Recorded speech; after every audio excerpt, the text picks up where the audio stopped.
10월 2일 성경 읽기 시간입니다. 우리 오늘은 스가랴 11장에서 14장, 스가랴 11장에서 14장에 있는 말씀을 읽겠습니다. 11장. 레바논아, 내 문을 열어라. 불이 내 백향목을 살할 것이다. 잣나무야, 통곡하여라. 백향목이 넘어지고 큰 나무들이 찍힌다. 바산의 상수리 나무들아, 통곡하여라. 무성한 살림이 쓰러진다. 목자들이 통곡하는 소리를 들어라. 목자들이 자랑하는 푸른 풀밭이 거칠어졌다. 어린 사자들이 울부짖는 소리를 들어라. 요단 강이 자랑하는 밀림이 거칠어졌다. 주 나의 하나님이 이렇게 말씀하신다. 너는 잡혀 죽을 양떼를 먹여라. 사람들이 그것들을 사다가 잡아도 벌이받지 않을 것이다. 그것들을 팔아넘긴 자도 주님을 찬양하세. 내가 부자가 되었네 하고 좋아할 것이다. 그것들을 먹이는 목자들마저도 그것들을 불쌍히 여기지 않을 것이다. 내가 다시는 이 땅에 사는 사람들을 불쌍히 여기지 않겠다. 나 주의 말이다. 내가 이 사람들을 이웃나라와 그 이웃 왕에게 넘겨주겠다. 이웃나라가 그 땅에 사는 사람들을 쳐부수어도 내가 그들의 이웃나라의 손에서 구출하지 않겠다. 나는 잡혀 죽을 양떼를 돌보았다.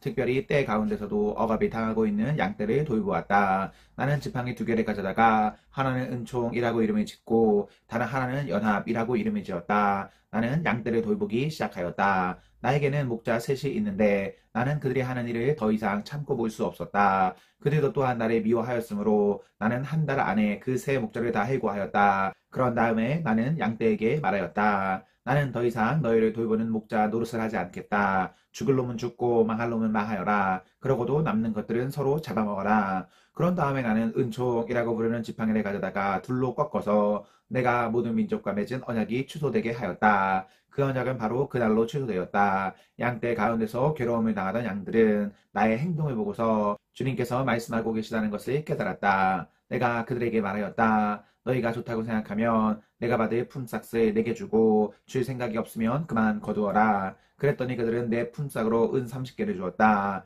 주님께서 내게 말씀하셨다. 그것을 토기장이에게 던져버려라. 그것은 그들이 내게 알맞은 삭시라고 생각해서 쳐준 것이다. 나는 은 30개를 집어 주의 성전에 있는 토기장에게 던져주었다. 그런 다음에 나는 둘째 지팡이 곧 연합이라고 부르는 지팡이를 꺾어서 유다와 이스라엘 사이의 형제의 의리가 없어지게 하였다. 주님께서 다시 나에게 말씀하셨다. 너는 이번에는 쓰임없는 목자로 분장하고 그 구실을 하여라. 내가 이 땅에 한 목자를 세우겠다. 그는 양을 잃어버리고도 안타까워하지 않으며 길 잃은 양을 찾지도 않으며 상처받은 양을 고쳐주지도 않으며 튼튼한 양을 먹이지 않아서 야위게 하며 살찐 양을 골라서 살을 발라먹고 발굽까지 갉아 먹을 것이다. 양떼를 버리는 쓰임없는 목자에게 재앙이 닥칠 것이다. 칼이 그의 팔과 오른 눈을 상하게 할 것이니 팔은 바싹 마르고 오른 눈은 아주 멀어 버릴 것이다.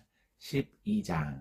주님의 말씀이다. 이것은 이스라엘을 두고 하신 주님의 경고의 말씀이다. 하늘을 펴신 분, 땅에 기초를 놓으신 분, 사람 안의 영을 만들어주신 분께서 말씀하신다. 이제 내가 예루살렘을 잔으로 만들어 주변의 모든 민족을 취하게 하고 비틀거리게 하겠다. 예루살렘이 포위를 당하는 날에는 유다의 여러 성읍들도 다 포위를 당할 것이다. 그날에 세상 모든 이방 민족이 예루살렘에 대항하여 집결할 때에 내가 예루살렘을 바위가 되게 할 것이니 모든 민족이 힘을 다하여 밀어도 꿈쩍도 하지 않을 것이다. 그 바위를 들어 올리려고 하는 자는 누구든지 상처를 입을 것이다. 그날에 내가 모든 말을 쳐서 놀라게 하며 말탄 자를 쳐서 미치게 할 것이다. 나 주가 하는 말이다. 내가 유다 백성은 지켜 돌보겠지만 모든 이방 민족이 부리는 말들은 쳐서 눈이 멀게 하겠다. 그러면 유다의 지도자들은 속으로 예루살렘에 사는 사람들이 그들의 하나님 만군의 주님을 힘입어서 강하게 되었다 할 것이다. 그날에 내가 유다의 지도자들을 나무 단 사이에 놓인 과열된 도가니처럼 곡식 단 사이에서 타는 횃불처럼 만들겠다.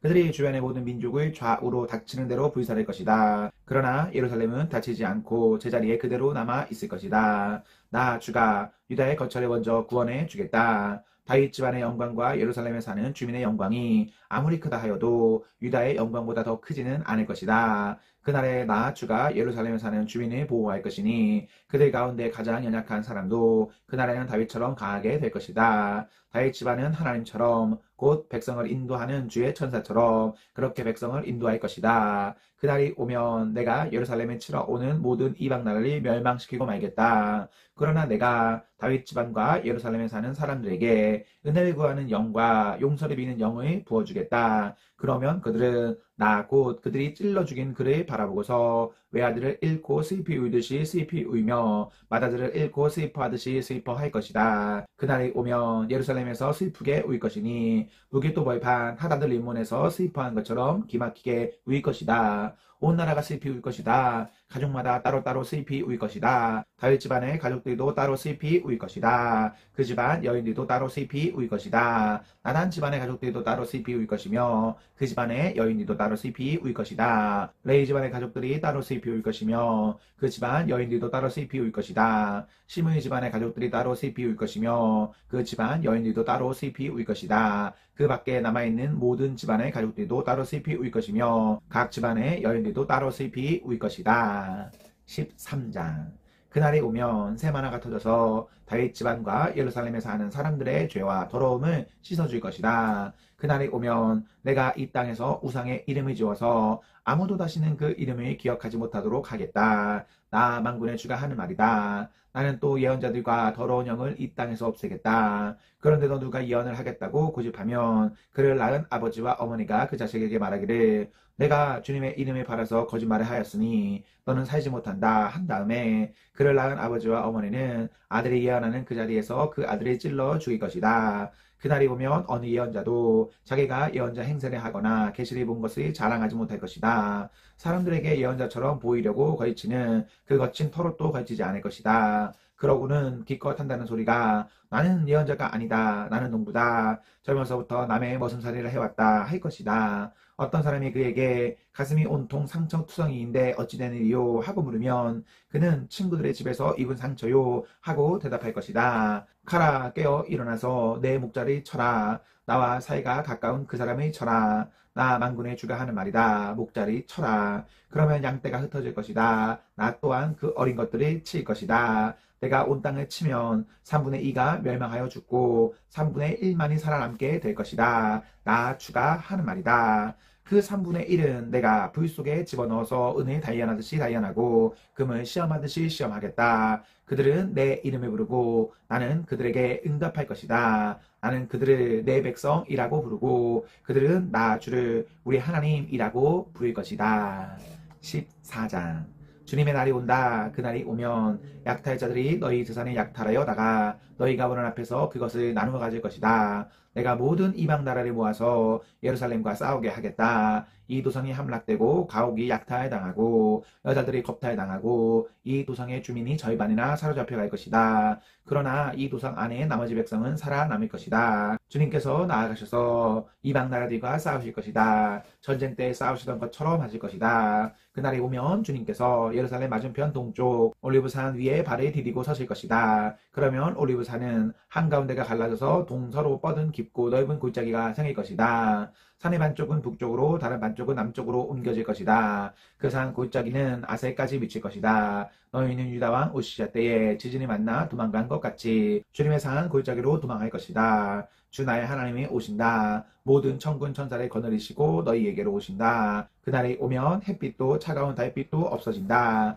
낮이 따로 없고 밤도 없는 대낮만이 이어진다. 그때가 언제 올지는 주님께서만 아신다. 저녁 때가 되어도 여전히 대낮처럼 밝을 것이다. 그날이 오면 예루살렘에서 생수가 솟아나서 절반은 동쪽 바다로 절반은 서쪽 바다로 흐를 것이다. 여름 내내 겨울 내내 그렇게 흐를 것이다. 주님께서 온 세상의 왕이 되실 것이다. 그날이 오면 사람들은 오직 주님 한 분만을 섬기고 오직 그분의 이름 하나만으로 간구할 것이다. 개바에서 예루살렘 남쪽 림문까지 온 땅이 아라바처럼 평평해질 것이다. 그러나 예루살렘은 우뚝 솟아있으므로 베냐민 문에서부터 첫 대문이 서 있는 지점을 지나서 보퉁이 문까지 또 하나님의 망대에서 왕실의 포도주 따는 곳까지 제자리에 그대로 남아있을 것이다. 백성이 다시 예루살렘에 자리 잡을 것이다. 다시는 멸망하는 일이 없을 것이다. 예루살렘은 안전하게 살 수 있는 곳이 될 것이다. 예루살렘을 치러 오는 모든 민족을 주님께서 다음과 같은 재앙으로 치실 것이다. 그들이 제 발로 서 있는 동안에 살릴 수 없고 눈동자가 눈구멍 속에서 썩으며 혀가 입 안에서 썩을 것이다. 그날에 오면 주님께서 보내신 크나큰 공포가 그들을 휩싸일 것이다. 그들은 서로 손을 잡고 저희들끼리 손에 들어서 칠 것이다. 이다 사람들도 예루살렘을 지키려 훔치려고 침략자들이 쌓을 것이다. 그들은 주변 모든 이방 나라의 재물 곧 은과 금과 의복을 마구 차지할 것이다. 말과 노새와 낙타와 낙이 할 것 없이 적진에 있는 모든 짐승에게도 적군에게 내린 이 같은 재앙이 내릴 것이다. 예루살렘을 치러 올라온 모든 민족 가운데서 살아남은 사람들은 해마다 예루살렘으로 올라와서 왕이신 만군의 주님께 경배하며 초막절을 지킬 것이다. 이 세상의 어느 백성이라도 예루살렘에 올라와서 왕이신 만군의 주님께 경배하지 않으면 그들의 땅에는 비가 내리지 않을 것이다. 이집트 백성이 예루살렘으로 올라와서 어울리지 않으면 그들의 땅에도 비가 내리지 않을 것이다. 주님께서는 초막절을 지키러 올라오지 않은 이방 나라들에게 내리실 그 똑같은 재앙을 그들에게도 내리실 것이다. 이것은 초막절을 지키러 올라오지 않은 이집트 사람과 모든 이방 민족이 받을 벌이다. 그날이 오면 말 방울에까지 주님께 거룩하게 바친 것이라고 새겨져 있을 것이며 주님의 성전 안에 있는 모든 솥이 제단 앞에 있는 그릇들과 같이 거룩하게 될 것이다. 예루살렘과 유다에 있는 모든 솥도 만군의 주님께 거룩하게 바친 것이 되어 제사를 드리는 사람들이 와서 그 솥에 제물 고기를 삶을 것이다. 그날에 오면 만군의 주님의 성전 안에 다시는 상인들이 없을 것이다. 아멘, 아멘. 네, 우리 오늘 말씀을 모두 읽었습니다. 우리 오늘 하루도 하나님과 사랑 앞에서 행복하십시오. 성령 충만하십시오. 안녕.